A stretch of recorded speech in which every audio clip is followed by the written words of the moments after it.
Sheekh Bashiir Axmed Salaad gudoomiyaha hay'adda culimada Soomaaliyeed oo waraysi gaar ah siinayay telefishinka Star TV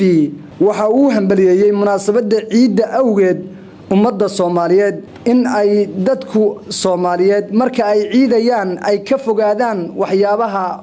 faxshiga ah in si sax loo iidaan raba ciidda faraxa waa la jideeyay laakiin waxa la diidayaa faraxa macsiida waa la diidayaa ko waxa ka mid sida aan ku tilmaamay xafladaha fanka ama heesaha ah oo maaragtay gabdho heesayaan ama wiilashu heesayaan oo isku iimaanayo shay banaan ma aha ayuu marka hore aan banaanayn haddana in ciidda la soo doonto shay banaan ma aha aan dumarka isku qurxintooda iyo maaragtay maxaan ku raay isku qurxinayaan oo ay muujinayaan wixii xaaraanta ayadan ma banaana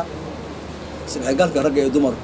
Sheekh Bashiir Axmed Salaad ayaan weydiinay su'aal ahayd in laba ciidood ay isgaleen midna tahay tii jimcaha midna tahay tii arifo sida la isku waafajin karo waxa uu ku jawaabay badana ma dhacdo laakiin aadi in maaragtay isku soo aadaan jimcaha iyo ciidu reena ii tahay sida loo filayo ma waaba tahay ba xayir maadaama maanta carafo la taagan yahay wax kale oo ka harimo balahaba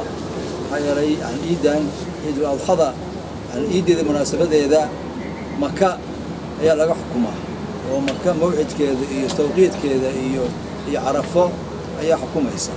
مركب عرفه لا يستاغ ما عندك إفتاء يعيد نقوم يسا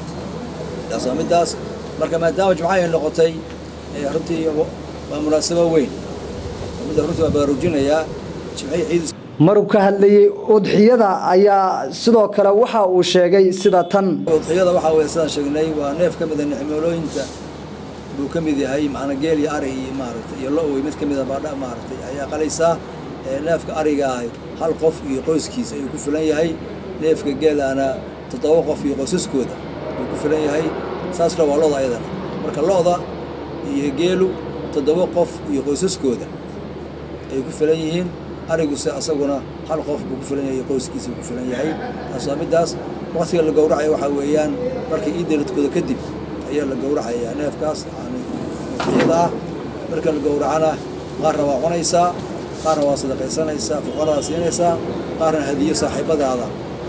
hatta u baahnayn ayaa siinaysa oo hadiyadu waxa weeyaan qofka u baahnayn baa wax la siinayaa si maartay saaxiibtinimada loo ilaaliyo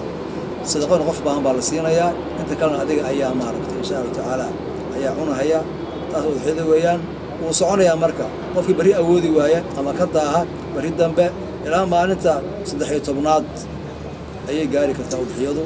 الله نجا قبله محمد عبد عثمان محمد فرد ستار تي في مقالة مقدشو.